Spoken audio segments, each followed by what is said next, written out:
કોઈ સુખી નથી આ જગતમાં. જે ખાલી ભગવાન માતાજીને ઉપાસના અને એના વિશ્વાસના ભરોસે છે, એના સિવાય આ જગતમાં કોઈ સુખી નથી.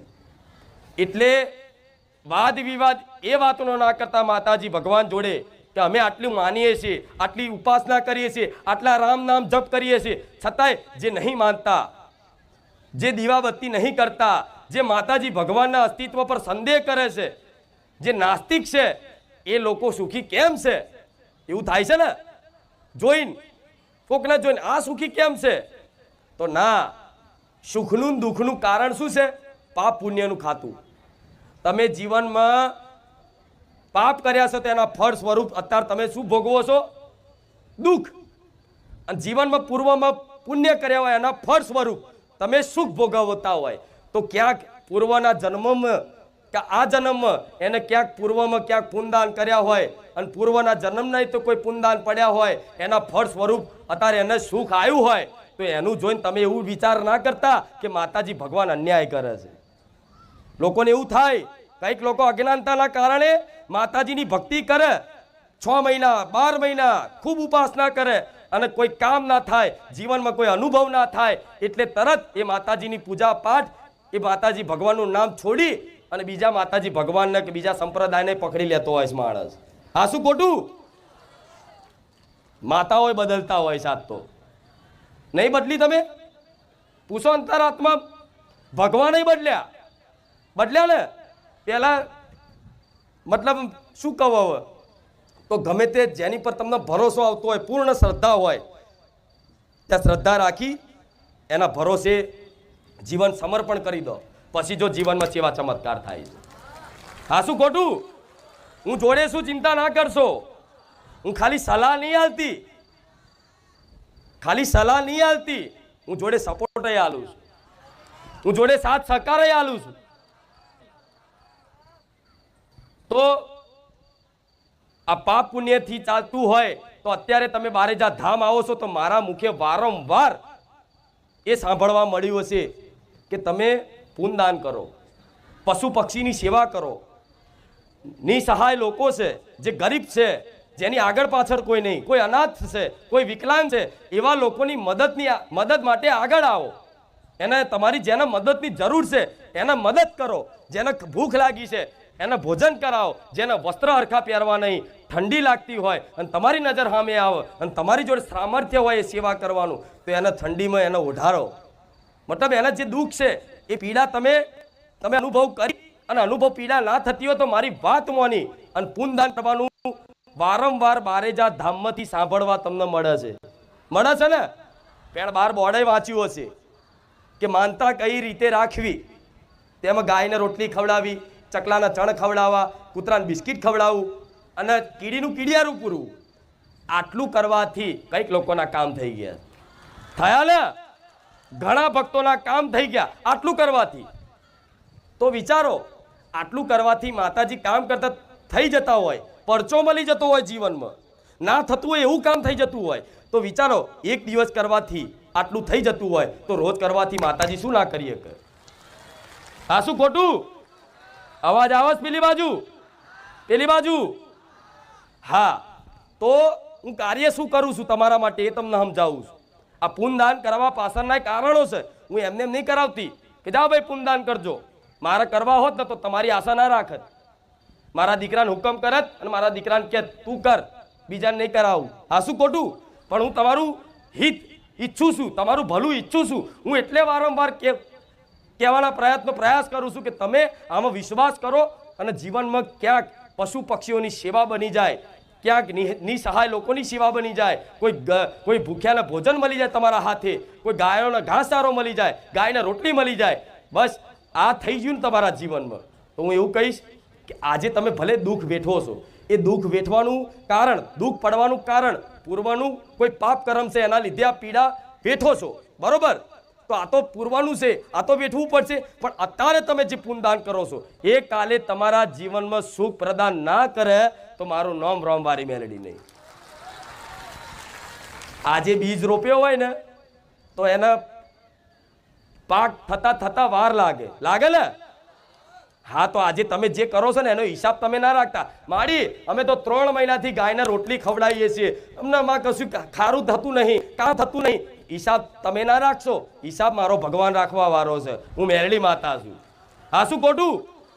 તો અત્યારે જે પુણ્યદાન કરું છું એ આગળનું ભવિષ્ય તમને સુખ પ્રદાન કરશે. અને જે પૂર્વનું પાપ છે એનું ફળ સ્વરૂપ અત્યારે મને ખબર છે કે દુઃખ એવા છે કે માં વેઠવા તો તૈયાર છે, પણ માં એટલા અતિશય ભયંકર દુઃખ છે ને અમારા ઘેર કે વેઠવાની શક્તિ રહી, સહન શક્તિ રહી. કેટલા એવા છે કે જેને દુઃખની સહન શક્તિ પતી ગઈ અને મરવાના વિચાર કરી લીધા કે હવે તો મારે મરી જવું છે, અને મરતી ઘડીએ જ હું મેરડી માતા મળી છું. પુણ્યદાન એટલે કરાવું છું કે આગળનું ભવિષ્ય સુખદાયી બને, એના માટે પુણ્યદાન કરાવું છું.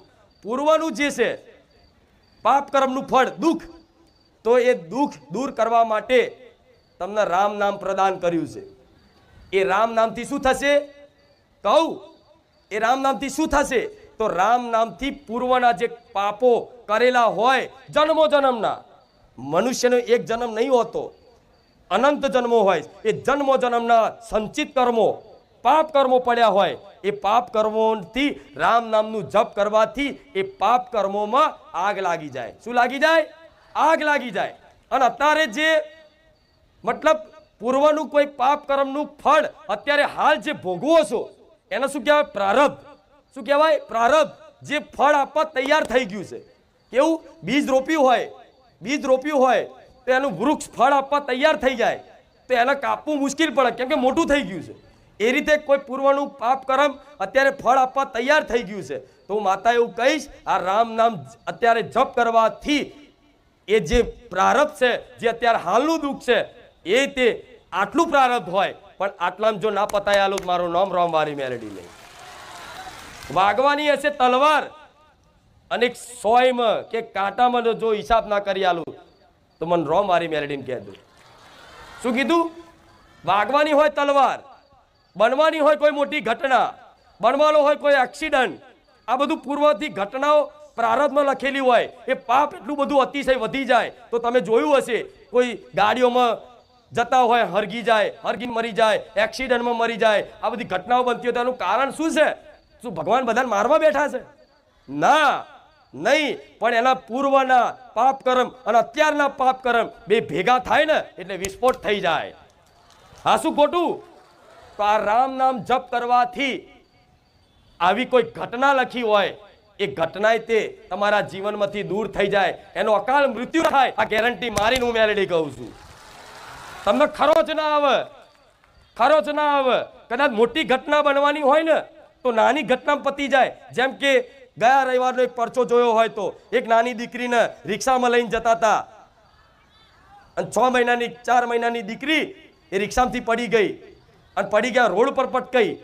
તે દીકરીને વાગવું જોઈએ ને, છતાંય રામ નામ હાથમાં જપ ચાલુ હતું, કાઉન્ટર ચાલુ હતું અને મનમાં મારું મેલેડીનું સ્મરણ હતું.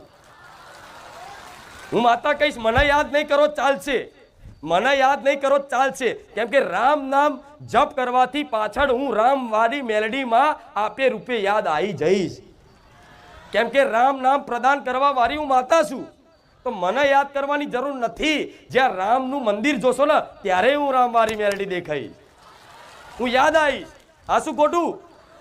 તો આ જ્ઞાનની જરૂર છે જીવનમાં. મનુષ્યને સુખી કરવામાં જેટલું જ્ઞાન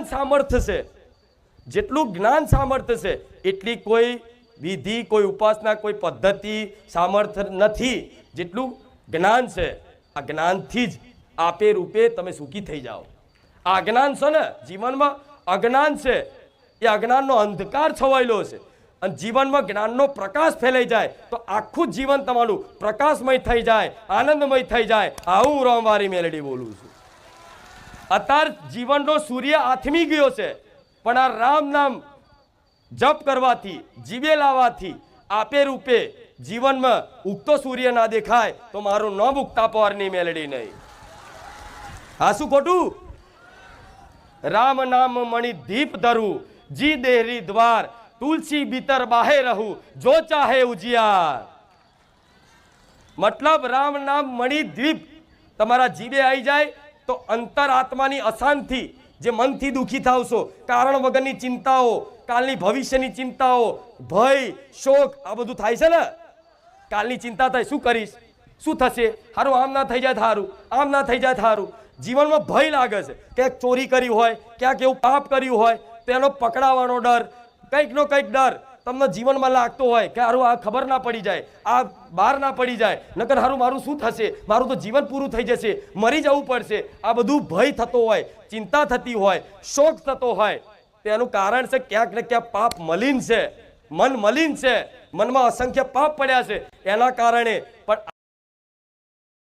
પણ આ રામ નામ રૂપી મણી દીપક છે ને, જે એ જીભે આવી જશે ને, તો દરવાજા ઉપર દીવો પ્રગટાવવાથી દરવાજાની બહાર અને દરવાજાની અંદર બે જગ્યાએ આપે રૂપે પ્રકાશ ફેલાય. તો આ જીભે રામનું નામ છે, તો ચિંતા ના કરતા લૌકિક ઉન્નતિ અને પારલૌકિક ઉન્નતિ ના કરાવું. મારું નામ રામ વારી મેલડી નહીં.